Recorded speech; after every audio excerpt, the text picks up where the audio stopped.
And that's really what's happened ever since the fall of man in the garden. God had given Adam certain boundaries, very specific boundaries.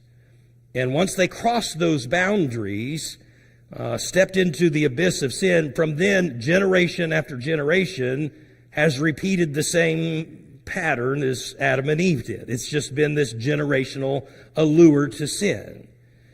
And you and I are the same way. We're allured by what is the apparent beauty and pleasure of sin, and we just keep swimming towards it, and before we know it, what is fun for a season becomes bondage. Bondage that we can't get out of. And what was once enjoyable becomes a prison, and we're no longer who we once were. Now, here's where I'm going. When we're in that place, we don't know how to get out of that, and honestly, on our own, it is impossible. All right, so transition just a little bit. So follow these thoughts with me. Hang with me. You're going to have to hang with me just for a minute, and then we'll get into this, and it'll start making sense.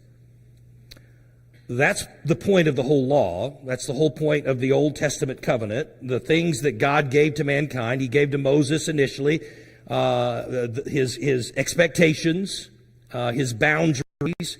That covenant, those boundaries were confirmed by the prophets that this author, Paul, has been comparing to Jesus Christ in the book of Hebrews. The law explained all of God's expectations and also revealed to us how we fall short of those.